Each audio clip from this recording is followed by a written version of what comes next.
Short reading from Overliked by Rob Singleton. Instead of rose-colored glasses, we now view the world through social goggles. Instead of defining our worth by who we are, we have learned to define our worth by how we're seen by others, by who likes us or not. That is a whole lot of power to give to a bunch of avatars. Yep, the people you are hoping will validate your existence aren't real. The influencers, the game changers, even your coworker who recently friended you on LinkedIn, whoever they are online, is not who they are in real life. Admit it, neither are you. The you that you reveal to the world via Instagram or on Facebook is rarely the real you. It is a carefully crafted avatar with curated content, filtered photos, and edited dialogue. A patchwork of your best moments, your coolest vacations, your highlight reels, and your snappiest social commentary. With the power of technology, you are crafting the person you long to be. The person who has it all together. Or should I say, the persona that has it all together. People from my parents' generation recall being afraid that someone might watch them or that they'd be caught by surprise on camera. Today, young people expect it. In fact, the disorder called scopophobia is the fear of being seen. Today, it's listed by one writer as one of the 10 weirdest phobias that exist, right up there with the fear of the Pope, papaphobia, the fear of peanut butter, arachidopterophobia, I don't know, and the fear of teenagers, epiphobiphobia. Who could imagine being afraid of any of that? Well, maybe, I suppose, sometimes the teenager one. However, one weird phobia is on the rise. It's called nomophobia, the fear of being without a mobile device or without cell phone coverage. It's as frightening as a trip to the dentist or wedding day jitters. Psychology Today reports that 65% of Americans sleep with their phones beside them, and more than half never switch them off. And all joke aside, every joke is being put aside here in this conversation today. I'm adding that. 34% of Americans answer their cell phones even during times of intimacy with their partner, thus revealing which like they value more. And a growing number of college students even shower with their cell phones. Buckle up, Heartlifters. Today, I'm afraid we're going to be stepping on some toes. I'm going to be pointing the fingers to myself. And we are going to be having a really serious conversation with Pastor Rob Singleton about this thing called social media and digital distraction.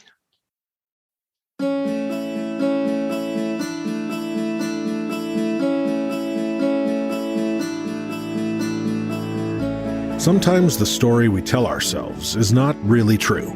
Sometimes the story others tell about us is not really true. Here on today's Heartlift with Janelle, we are going to learn how to rewrite our story. So pick up your favorite pen and journal, grab a cup of something delicious, and start your heart-lifting journey towards living a meaningful life.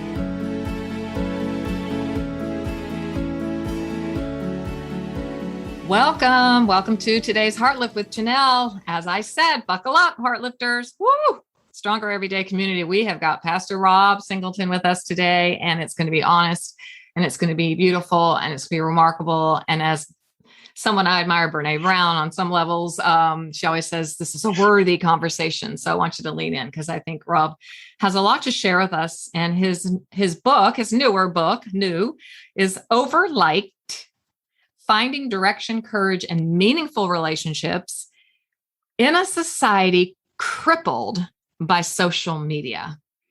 And as a fellow author, I know the power of words and the choices that are looked at and going in subtitles.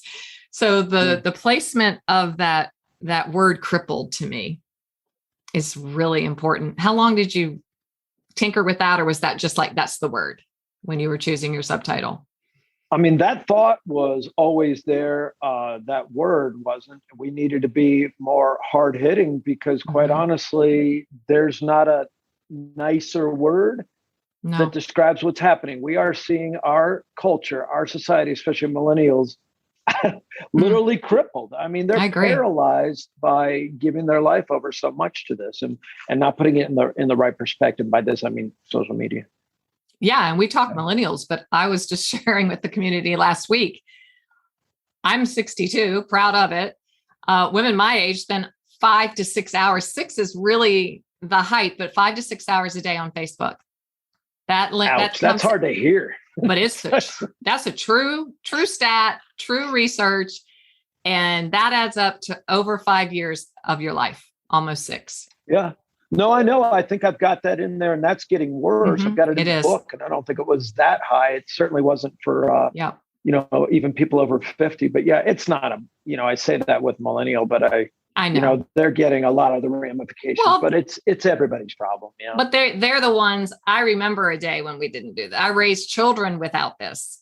Yeah. So now I feel like I'm 90, right? I feel very archaic and ancient, but I'm like, oh, an iPad, we would have never even envisioned that. Oh my gosh. I remember dial-up, it's crazy.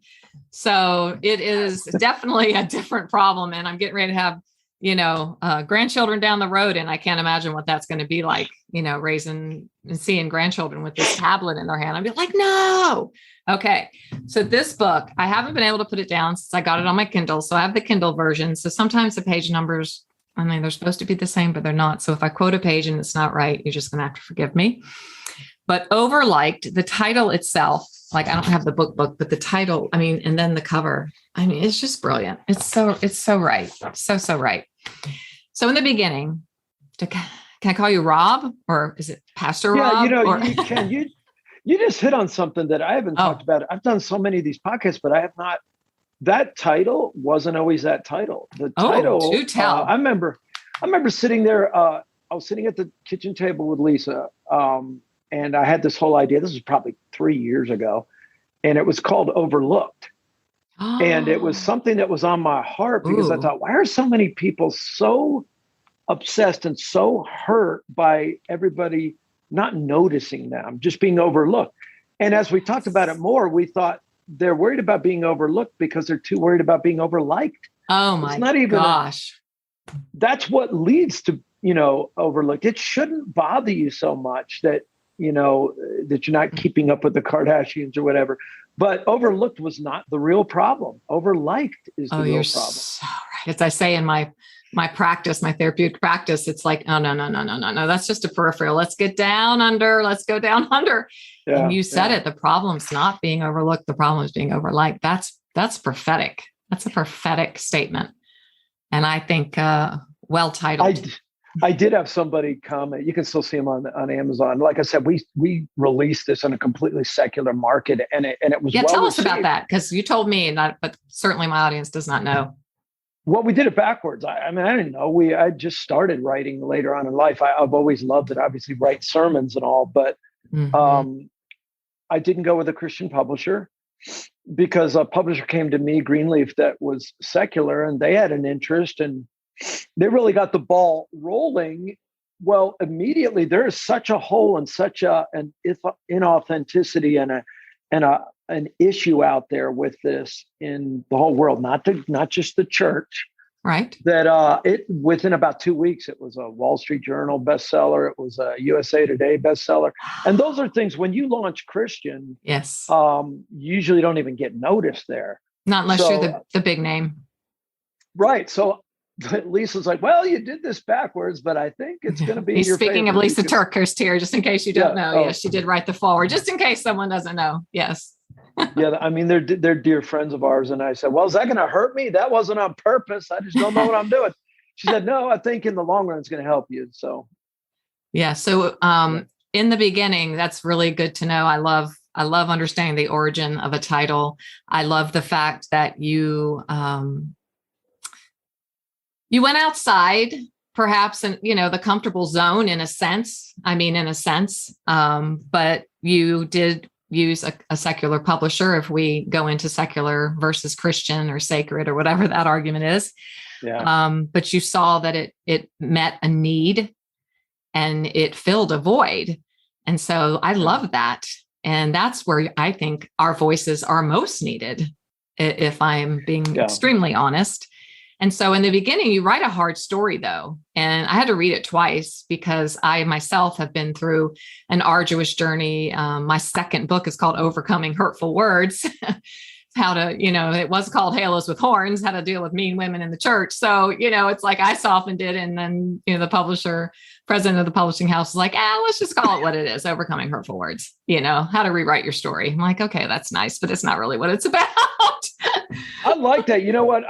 You apparently realized the hard way that sheep bite. I mean, they bite hard.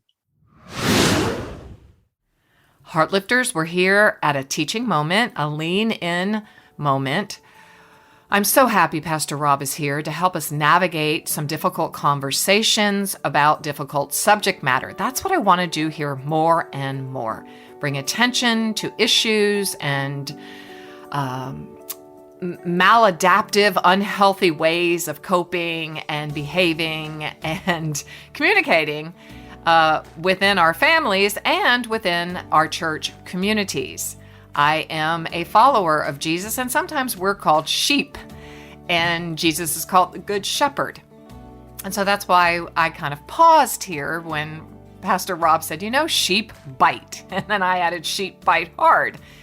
And as a follower of Jesus, I am a sheep. I can be called a sheep. And I know that I have bitten other people with my words, my actions, my nonverbals, my look, my prosody, all the things we talk about here. I've had unhealthy behaviors recently that I know did not bring joy to the table. And I'm willing to accept that about myself and offer myself grace and self-compassion, albeit how hard that is. So what do we do when sheep bite? Or I can't help but say when we bite others. So I just wanted to take a pause here because social media has definitely given us a huge blank slate and invisible opportunity to use our words to bite on a wider platform. And so I want to read from Rob's book, and he writes, "Everything shows up online now. News of baby births and death of loved ones are shared via post. Critical conversations become sound bites." There's that word. "Our emotional invisibility enables us to say and do things we would never say or do in a face-to-face exchange. We've all seen the online disagreements and outright fights between strangers who have never even met." On a national level, a former president of the United States tweeted on-demand thoughts at any time. Half-formed thoughts got the presidential seal of approval, and millions of people consumed them. The world is literally at our fingertips, and we are voting with our likes. Lean in. In this age of information and optics, a like is a public stamp of approval. Heartlifter, we have to hear this. We have to hear this with our hearts, our minds, our souls. A like is a public stamp of approval. A virtual representation of your worth. When I like your post or your feed, I validate who you are. I see you. And subsequently, my lack of likes can leave you feeling unseen and dismissed. You don't think so? Just recall the last time a post or picture went unnoticed on your feed. Whew. This is a moment of self-reflection. It just can't be passed by. What this points to what this unveils in our lives is our sense of self, our identity, or as we say in this community, our God-breathed view of who we have been created to be. If I need someone's like to feel better about myself, Heartlifter, then I need to do some more heart work. And I've written 2 books now. My second book, Overcoming Hurtful Words, Rewrite Your Own Story, and then of course, Stronger Every Day, which we talk about a lot. And still, I find myself in all transparency counting the likes on my post, counting the numbers on my platforms. And I find myself either demeaning my purpose or hyper validating my purpose, when neither one is a true measure of success. How I value success cannot depend on numbers or on likes, on a public stamp of approval. That has to come from within my heart, within my sense of self, and it must come from within you. That's what this episode is dedicated to helping you become stronger every day in your perception of who you are. Receive is my one word for this year. And in a seminar the other day, I felt the first level of that work has to be in receiving myself. Being able to know who I am, loving who I am, respecting who I am, embracing all of my good, bad, and uglies, my shadows, my lights. And that's what I want for you. If you need some help with that, I want to call you back to my second book, Overcoming Hurtful Words, Rewrite Your Own Story. Maybe you have read Stronger Every Day and you now need a little bit more work in strengthening your God-breathed sense of self. Well, Overcoming Hurtful Words is my own journey, and I always hope my journey informs yours. And it will take you back to the rudiments of what the Heartlift method is all about, what a Heartlifter is, and how to understand why you think the way you think, why you do what you do, why you treat others the way you do, why you use your words in the way that you do. It's a primer on strengthening your sense of self. And so I call you back to that. I call you back to the episodes of season 1, 2, and 3, where I go deeper and deeper into those rudimentary principles of a healthy sense of self. I call you back to that. If you've listened to them before, it's always good to listen again.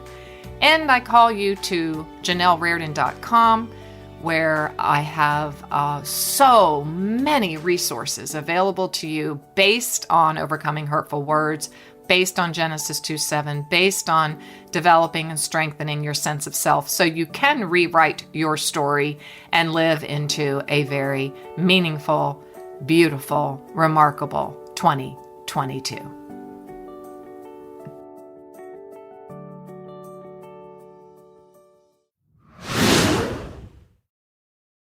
Yeah, and I was in harder. I think that, thank you, Pastor Rob, that's pastoring me right now, because I was in the pageant world, dance competitions. I was in that whole, wow, if So You Think Could Have Danced and all that, So You Think You Could Dance and all that stuff was back in my day. It would have been great. But I mean, that bit hard. Pageants world, dance competition world is hard.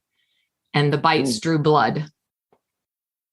But the bite, and this is very scriptural, the bite of someone who calls you their beloved friend in Christ, a sister who loves you, or a pastor who says they love. Wow. I almost didn't get through that one. I'm honest. I mean, I've been through a couple of these things. My wife and I, we planted 3 churches. We helped plant 7 others. I've consulted around the country in this. And so 2 things. I've seen it, the hurt of my own life.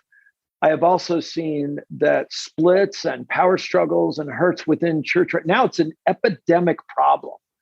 I would say it's safe to say that about 70% of the godly, just awesome pastors that I know have either lost their church or gotten in a fight that split the church with the elder board. And I thought, it didn't used to be that way, but it's almost like a battle you're going to go through. It's almost guaranteed if you're going to be in ministry for a while that you're going to go through that. It's probably some courses in seminaries that weren't there before. Perhaps. They should be. They should be that. They didn't teach me that back in the 1700s when I 1700s. I understand. Yeah. So why do you think that is? Before we die, I think it's very related to your topic, but I'm wondering from a pastoral perspective, what your heart is. You went through it. You said that you started a small gathering in a home, right? In North Carolina, I'm guessing. Yeah. Just south of Charlotte. There was 8 of us. And maybe it grew too fast. I was just a young, starting out, newly married. The nursery was my son. He was like 6 months old. Wow. And it blew up in a good way. It just, we couldn't even stay. We had a tiger by the tail, and the Lord changed lives. 6,000 people came to faith in Christ. We ended up having campuses.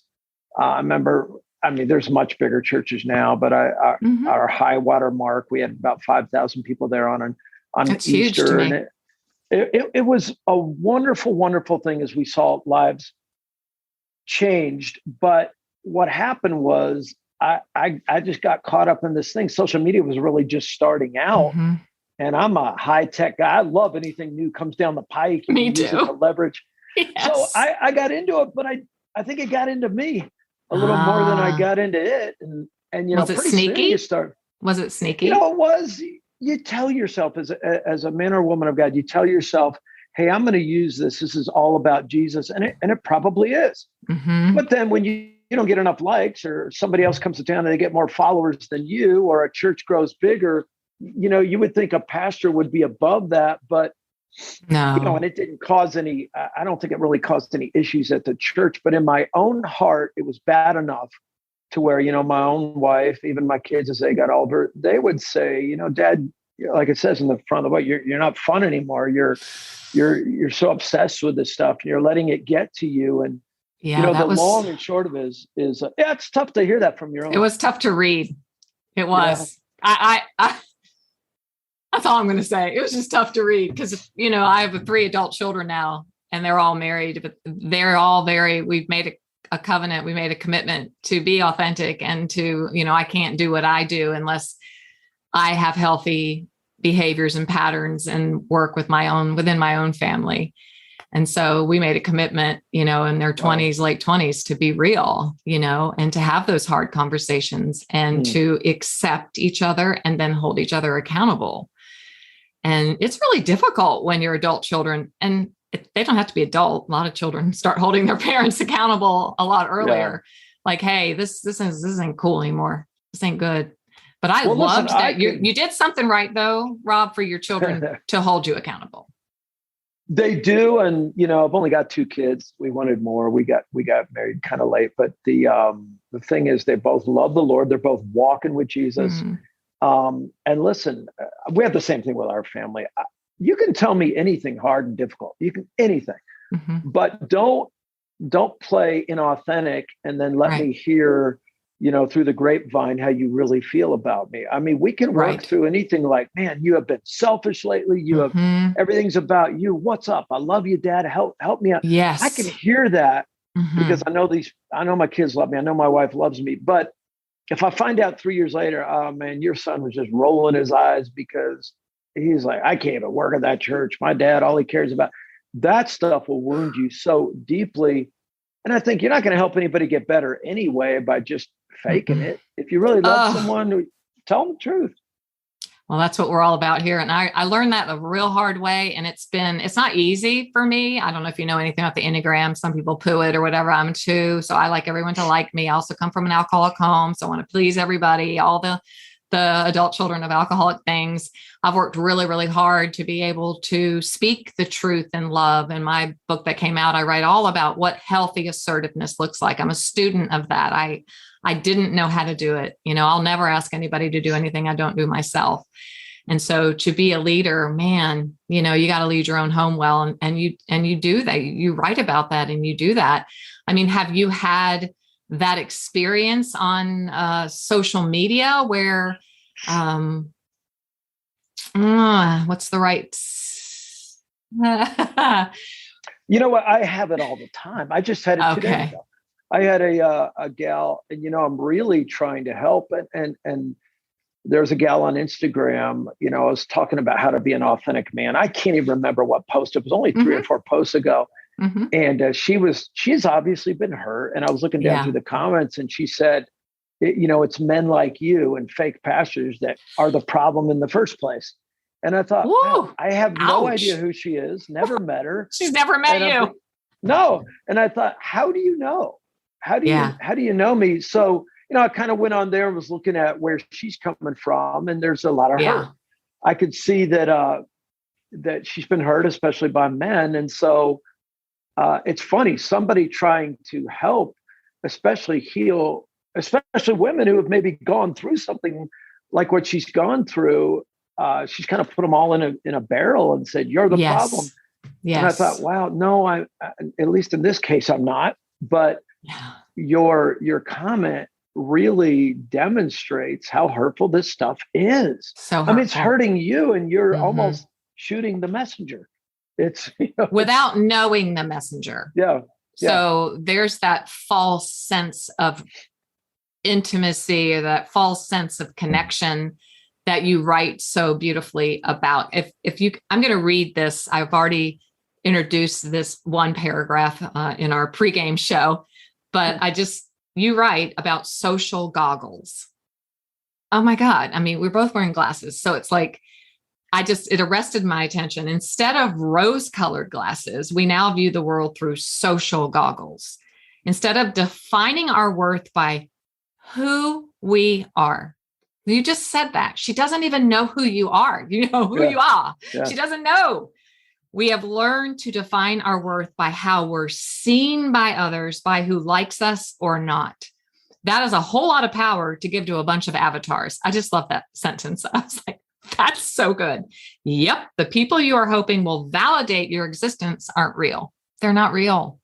No, they're not real. A friend of mine said this, and this is it in not just pictures or avatars, but he said, I mean, look how caught up we get in this and not realize that when we get jealous or lonely or depressed because we spent too much time on social media, we are getting upset that we don't measure up or equal somebody else, and not even stop and think, they're not putting their worst moment on social media. Oh my gosh! Their highlight reel. I've already read the other paragraphs that have to do with that, and I told everybody to look on. Oh, let me get the page number.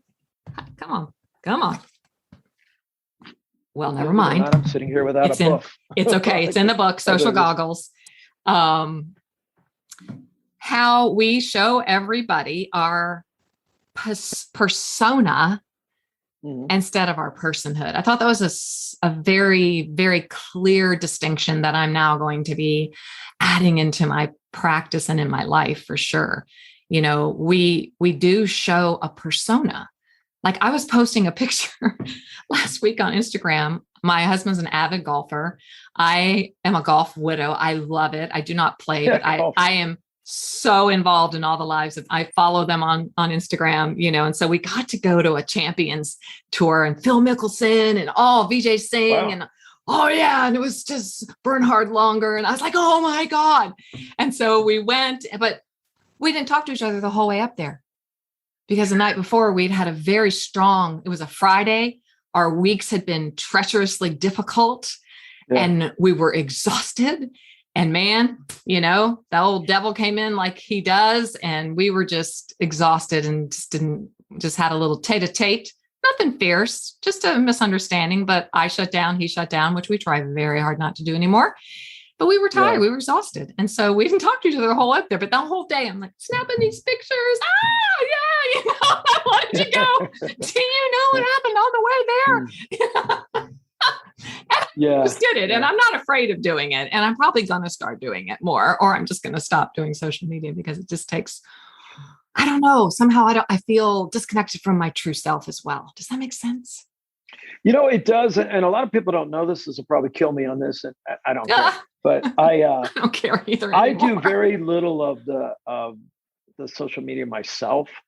I've got a team. Yeah. They take a great percentage of it. They get the stuff about the gospel, different things Lucky you. about the word of God, because I don't want to spend that much time. So I give it away just because I'm managing the actual physical amount of time I'm going to spend or not spend on social media. I just won't do it.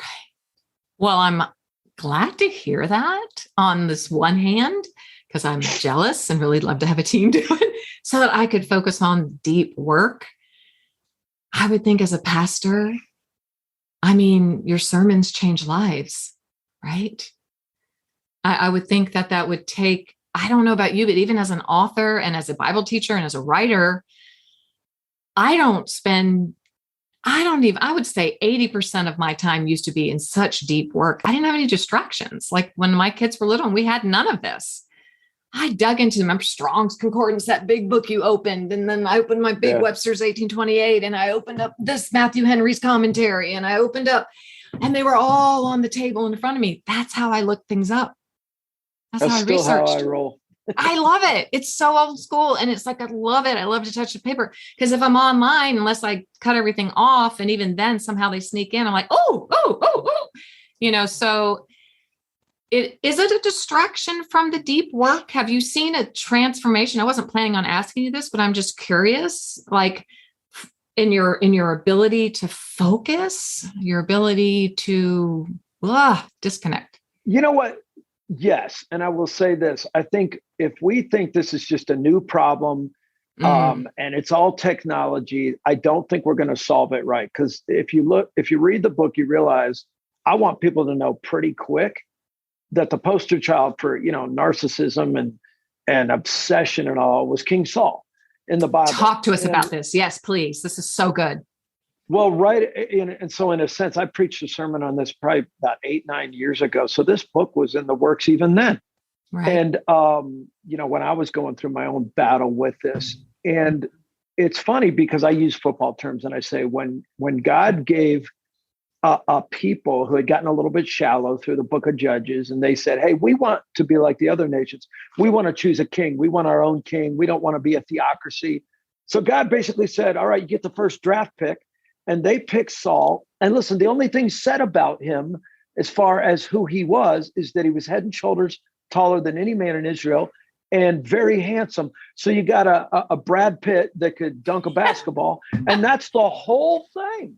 That's who they pick. So true. But then, I look at this and I go, wait a minute, this is really good, because when the nation, basically is a train wreck, God said, okay, you had your pick.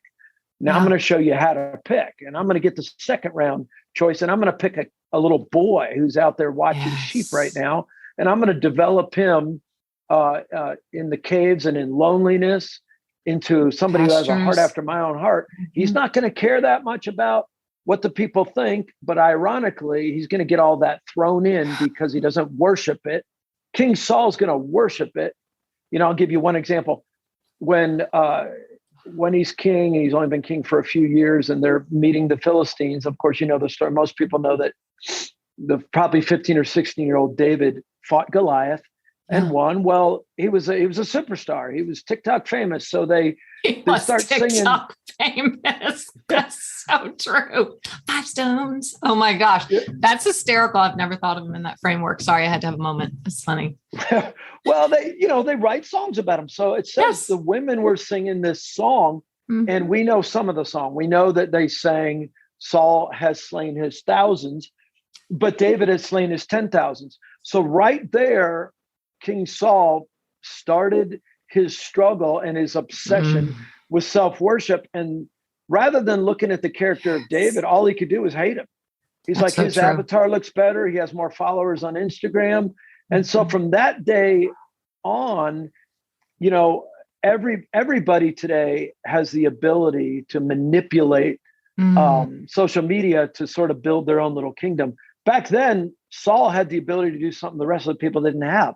He had the kingdom at his disposal, so he could, he can get judges to go his way. He can get generals, captains, and all to go his way.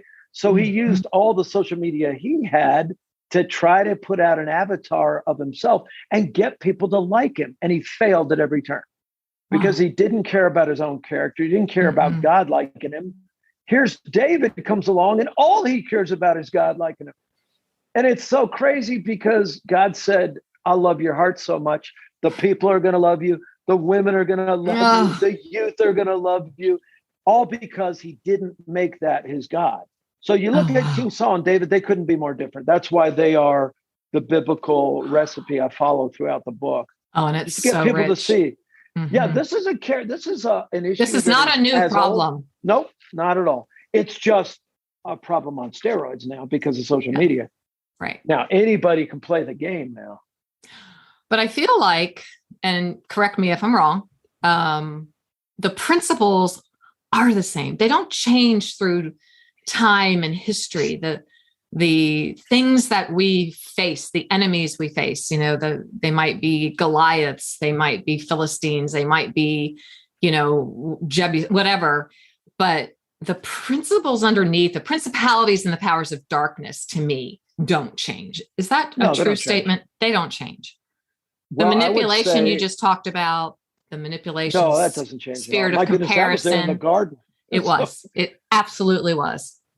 There was something else in the garden that hasn't changed. Tell me.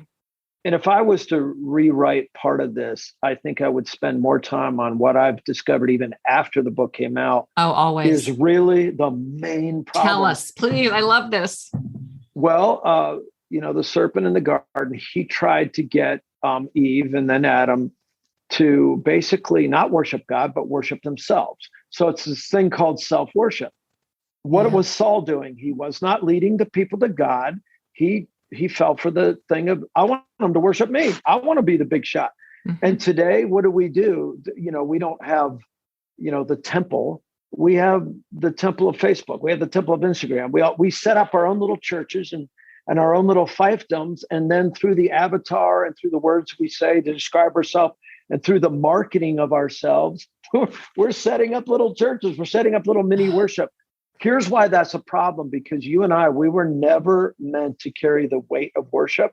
We can't. Oh, gosh. Please say that again. God can do that. Please say that again. Lean in here, guys. This is our lean in moment. Well, what happens we were never meant to carry the weight of worship? Only God can do that. So we're trying to lift something we can't even pick up. It'll crush us if we try to do it. And it does every time. So that's the real problem. That is really, I almost want to say bye so I can go get on my face before God, because it's like, you, Janelle Reardon, were not created to carry the weight of worship. You, Rob, and you know what, though? People do it. It's the greatest temptation to, I would say, when people don't take this or over serious, it would be for the following reason. They would say, oh, come on, I'm just trying to connect with people. Come on, I don't want worship.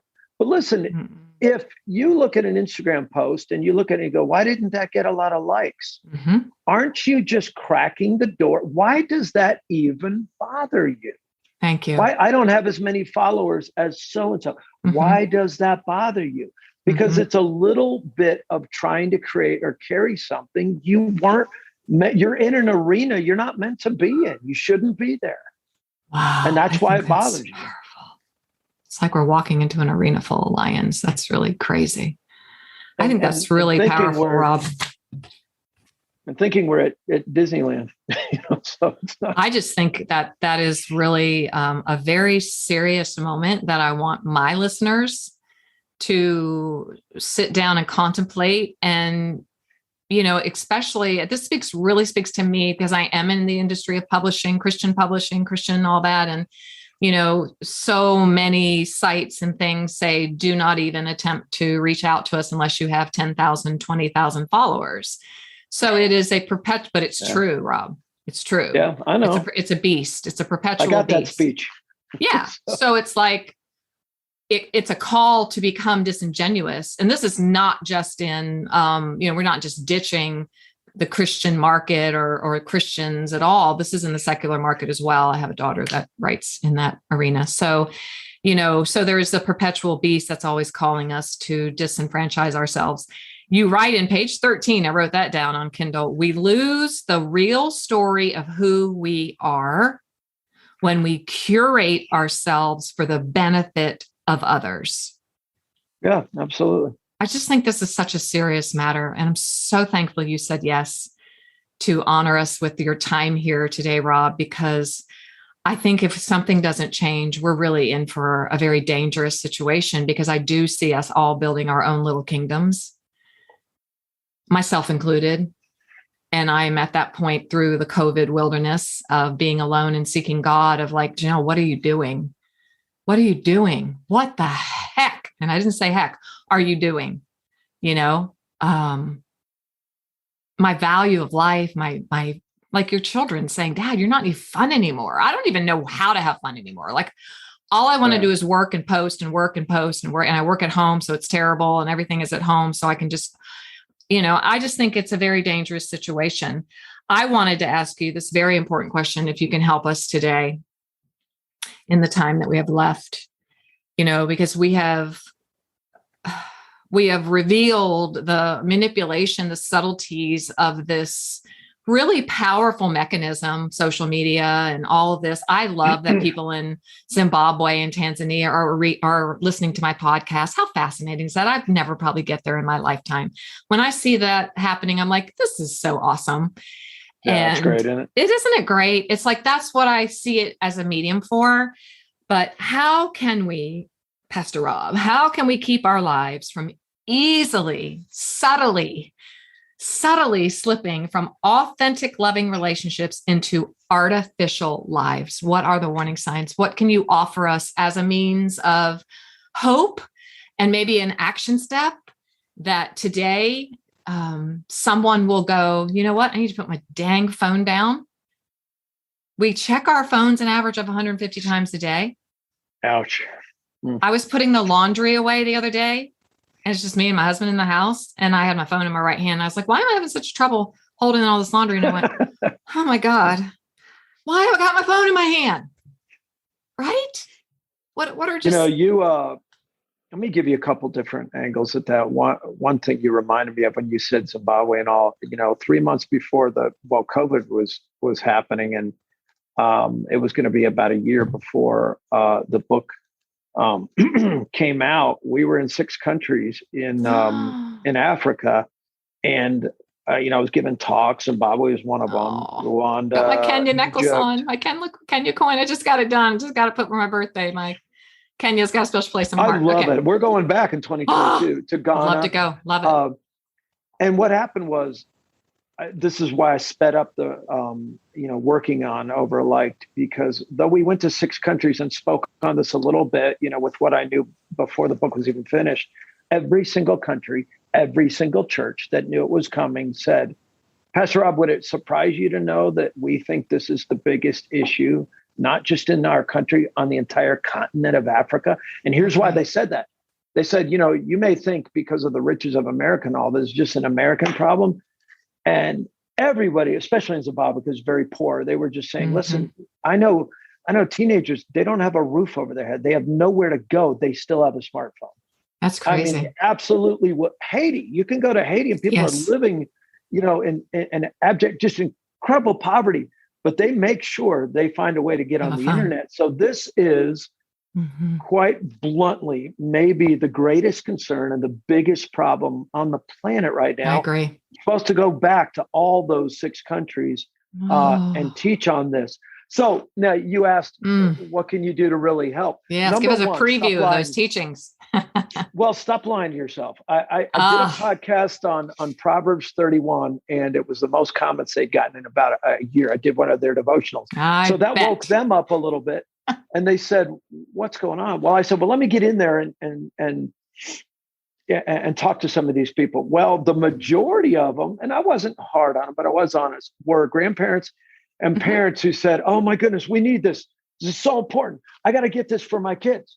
I know get this for so-and-so. And I immediately went back and wrote a lot of them and did a follow-up. And I said, why are so many of you seeing the value only for someone else in this? How are you going to help your kids if you're really saying you have no issue with this? Yeah, when the average age 55 to 62 is 6 hours on Facebook a day. Hello. Yeah. I mean, let's be honest. First of all, you have an issue. So if you're going to take your kids or your grandkids through this book, take them to get the study guide and take them through it with yourself. Take yourself through it first. I mean, how are you going to help them when you haven't even read it? You're just hearing little tidbits and saying, this is a real issue, for Gen Z. This is a real issue for millennials. No, it's a real issue for boomers. It's a real issue for my gosh, everyone. So, I mean, I'm not trying to say, gee, I discovered the silver bullet. I'm not saying that at all. No. I think it's how we started, because I'm saying that, when we started, I admitted in the beginning of the book, I'm a pastor. I should know better. And why do you say that? Why do you say that? I love that you're saying that and you're being so honest, but you are a human being. Because you just hold yourself to a better standard. Mm-hmm. I do. And I'm a shepherd. Yeah. And what does a shepherd do? They're trying to bring along it's sure nice to hear. Well, how well are you going to do bringing along the flock if you don't admit that you've got one of the main issues in your own life you're trying to bring them along in? Yeah. So I mean, it's not going to do me any good to write a book on authenticity when I'm inauthentic with myself. And I would just guess you were really challenged, because anytime I have to write on the subject, I'm like, boom, it's like immediately challenged and checked. How do you check yourself then? How do you check yourself from looking at, the book only has 6,000 reviews on Amazon. Why does it not have 10,000 reviews like so-and-so over there? Or, well, first of all, it doesn't have 6,000. It's just speaking it into being. I don't know. That doesn't really good. bothered me, because honestly, God's going to do what he's going to do with this book. And I want him to use it for his kingdom. I want him to use it to help people. Like I think I told you when we were talking before we went live, I was telling you that this book came out and it's been out for 4 or 5 months before the Christian world even really knew it existed. Mm-hmm. It was completely non-Christian, secular, that grabbed a hold of it and can see the problem. They're months, if not years ahead of the church. Yeah. I mean, people that don't know Christ at all are saying, hey, I'll buy this. I mean, I've had some low reviews where people said, hey, I love the book, except for all this religion. Right, thinking, right. Well, if you do realize it was written by a pastor, so I think you probably should have expected that God will come into play in this a little bit. Yes, so, I will use that. Yeah. But I do want to say this, and I do want to say that you asked how can I get help? So I don't want to get away from that. No, please. We need every help. Single chapter has a follow-up at the end where it causes you to think through what you just read. What does God want you to do today? What are some short changes I can make right now? Perfect. And I would say those are almost like little checkpoints along the way where you can see how deep in this thing am I. As you get to the end, I have the Love Reboot. Yeah, tell us about Love Reboot as we're closing, because I think it's so great. Well, we did it as a church. Every January and August, we do 21 days of prayer and fasting. And in August, we did the Love Reboot. And that's for people who've gotten all the way through the book and they're finding out these little changes, a little less time on Facebook, a little less time on TikTok is not helping. Then I would say, listen, it may be that you are in deeper than you really were honest about. And if you have real issue, it takes weeks to form a habit, not days, not hours, weeks. Yes. So 93 days, I think, something like that, according to the newest research by Dr. Caroline Leaf. Yes.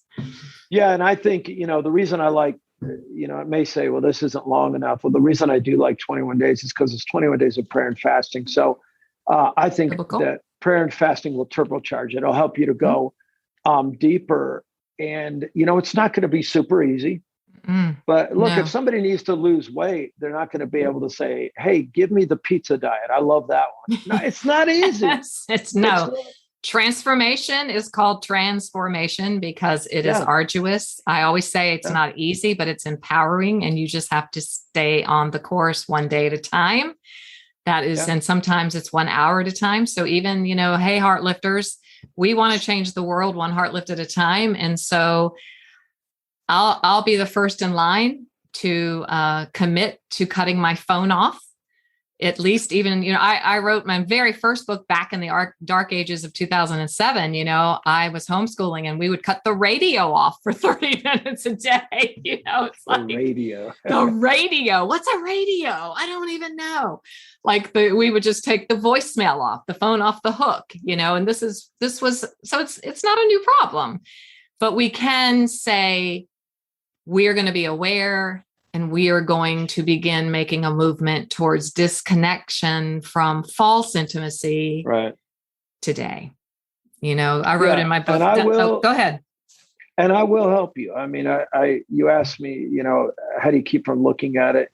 Mm-hmm. I think you release it. I've given this book to God, and I'm saying, God, if you want to, whoever you want to use this with to help them, that's why I wrote it. Yeah. I mean, I never thought it was going to be, and nor do I still. I mean, I didn't write this going, I found a really cool end around. What a marketing niche. I mean, if I wrote it for that reason, then we're in trouble. I just wrote a really dumb, the whole thing is about being inauthentic or being authentic. And I just wrote a book inauthentically. That's correct. So no, I'm still waiting to see what the Lord wants to do. I was going to offer you something too. We had a guy in our church, who purchased a bunch of these because he just wanted to be able to, he said, listen, if you do radio or podcasts and you need to give some away, then give them away. Oh, give them. So sweet. Oh my gosh. Yeah, this guy's one of my best friends. He's awesome person. So I'll leave that up to you. But if you want to tell your listeners if you want to do some kind of giveaway or something. I sure will. They'll have to like my page. Yep. They'll have to like your page. I recommend you read this book. Yes, that's fantastic. I will gladly offer that. We will give away some books because this is probably the new year. And so we want to really enter into the new year from a new framework, a new frame of mind, and a new frame of purpose. So thank you so much. And I just want to end by asking, so your children challenged you a long time ago, like, Dad, you're just not fun anymore. So what is the last funnest, most fun thing you have done? Man, if it's with my kids, my son is I mean, my kids are my best friends, but my son is kind of the polar opposite. He's got hair down to here. I love it. He's a rock climber. He's out in Africa now, building a rock climbing gym in Morocco. And, what? Who gets that job?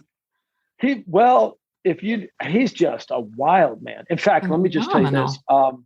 Lisa Turker said this about him.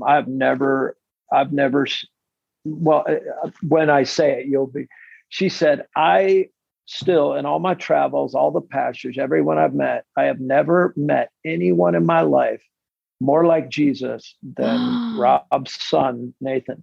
I mean, chills. I agree. He's what a compliment. Like joyful. So the most fun, that I have is honestly when Julianne, my daughter, or my son take me out and get me to do insane things. Yes. I grew up racing and snow skiing. So what does my son want to do? He wants to see if we can hit 60 miles an hour at my age. And, it's fun. So I still do. That's right. You live in Colorado, don't you? Yeah. Lucky you. So it's a blast. Nice. I bet. I know. We're looking at where to retire, so that could be an option. Except in the winter. Except in the winter. We'll go to, my oldest lives in Uruguay, South America, so we'll winter there. Wow. Their winter is our summer. Our summer is their winter. I know. It's pretty awesome. How fun. Yeah, it is. It's a very lovely way of life there. Very lovely way of life. Rob, thank you from the bottom of all of our hearts. We really appreciate the time you gave us today. And I know that it's going to be helpful. So keep studying, keep doing the deep work, and please stay authentic. We're going to all pray that I believe you are and you will, and that God is going to advance his kingdom through your work. Thank you so much. You're welcome. Thanks for having me. Thanks for listening today. It was great having you here. For even more great content and resources, please join the Stronger Everyday online community at JanelleRaridan.com. Always remember, you, my friend, have value, worth, and dignity.